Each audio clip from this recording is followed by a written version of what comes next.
Hi, it's Steve. Today we'd like to show you how to change the water level control kit on your washer. The water level control is mounted in the control housing and is relatively easy to change. But you should also change the air dome tube as well, and that's going to require removing the cabinet on this model. But it's a really easy job, so let me show you how we do it. Now before we begin this repair, we will need to disconnect power to the washer. And since we're going to take the cabinet off, you may wish to pull it up far enough, and if required, you may need to disconnect your inlet fill hoses. It's not necessary, but depending on how much room you need. Now to begin, we're going to roll this console back, and if your model does not have screws down through the corners of that end caps on the console, they typically will have a spring clip just in under the front edge. So take a thin putty knife, slide that in. You should meet the resistance of a spring clip if your model has that. Depress the clip and then just lift up on that corner, pry it loose. Do the same on the opposite side.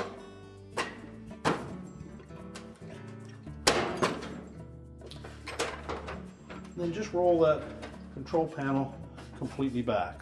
Now our next step will be to disconnect the harness to the lid switch. Just lift up on that locking tab, pull the harness away.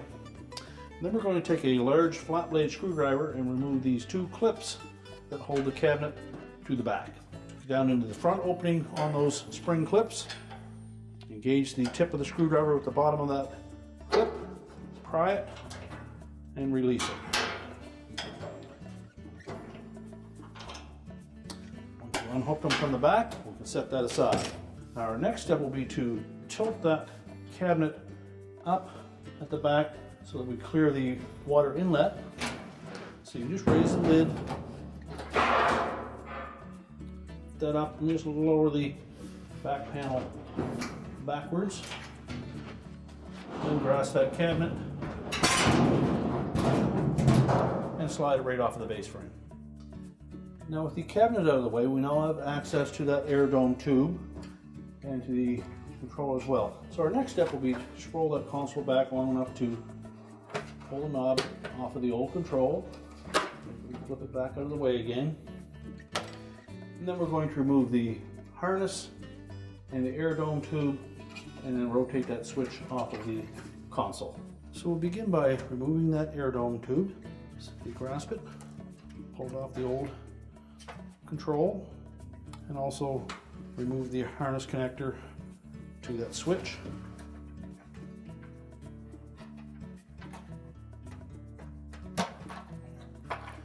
And then just tuck that out of the way.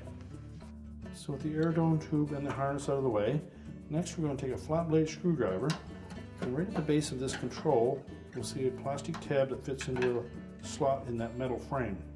Just going to lift up on that tab with our screwdriver and then rotate the control about a quarter of a turn, and then it will slide right out. So to install our new control, we need to make sure first that we have that locking tab in the right position. We'll fit the square corners of that mount into that opening. Make sure it's pressed flush, and just turn it clockwise until that locking tab drops into that slot. And now we can go ahead and connect the harness and the new air dome tube. So we'll start by reconnecting the wire harness, and it will only go in one way because there are some locating tabs on that harness connector. Just need to make sure that we press it firmly in so it makes good contact. And next we're going to take our new air dome tube, and we're going to press that firmly over the nipple on that switch. Make sure it's pressed all the way down on. And then we're simply going to route that through the same path as the original air dome tube is. So we'll simply pull that old tube through this holder.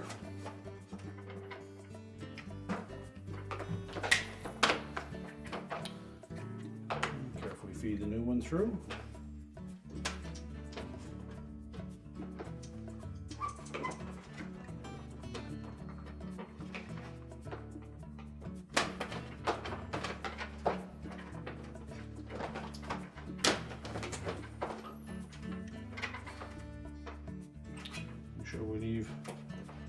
slack. Next we'll tuck it down through this clip, down through on one side.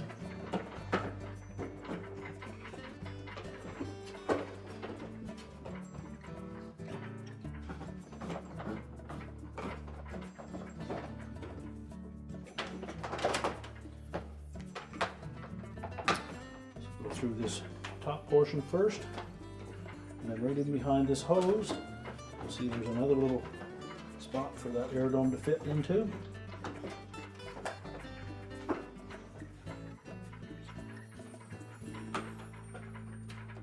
The air dome tube is going to go right in this area right here.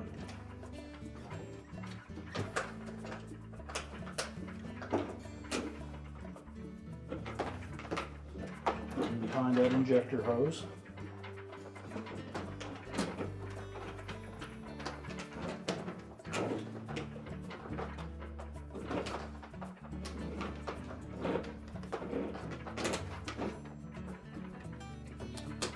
That injector back behind there.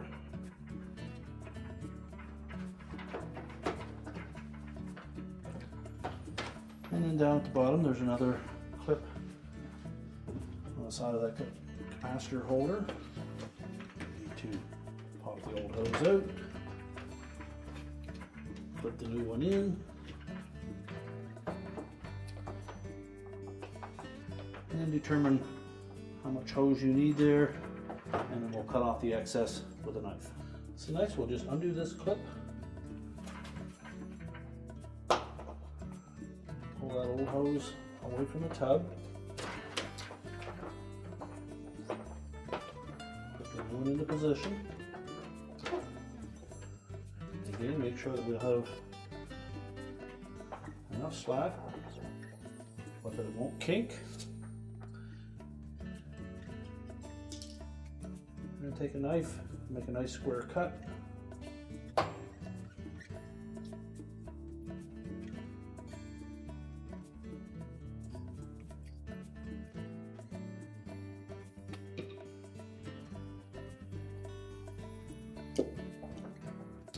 Now pull the old air dome tube off of the air dome on the side of the tub.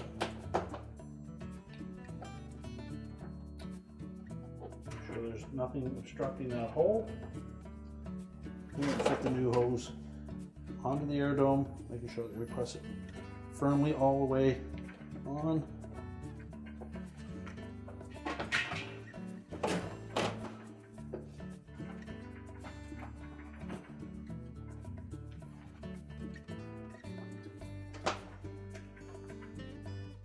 And now we're ready to reassemble the washer.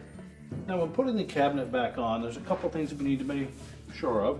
And that's that the sides will sit on the top of the base frame, and the front lip on the cabinet will go in underneath the base frame. Now you'll be able to see this as we raise the lid as we're putting that back in place, and then you can keep an eye on it. Now the trick in putting the cabinet back on that base frame is to make sure that both sides of the cabinet sit on top of the base frame, and yet the lip on the front of the cabinet goes underneath the base frame. So we would tilt it back slightly, center it side to side, and we're going to slide that front lip in underneath, and then we can tilt the whole cabinet back onto the base frame.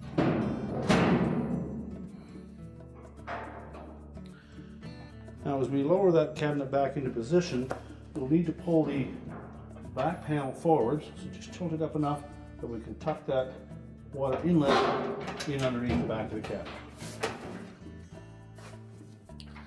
And just make sure that the back panel fits in on both sides, flush, and that would indicate that the base at the back is engaged with the cabinet on both sides. Next, we'll take the two mounting straps. The rounded portion will be towards the front. Now the hook at the back of that clip is going to engage the back panel first. And it should line up with the openings in that cabinet. Take our flat blade screwdriver, if you wish, set it into that groove on the front, and then just press it down into place. Do the same for the opposite side. Make sure we keep the rounded portion to the front and the hook at the back.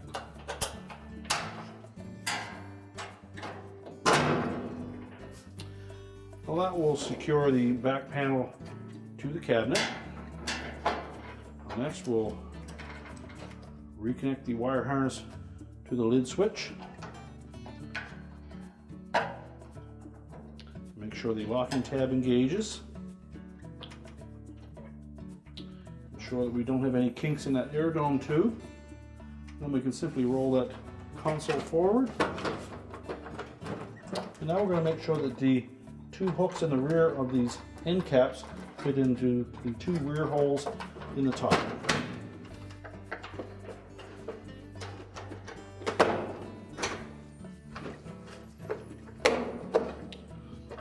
Then simply press down on the front on both sides until those spring clips clip into place. And then we can put the control knob back on. Now, once we have the knob back on, we can reconnect the power, and our repair is complete.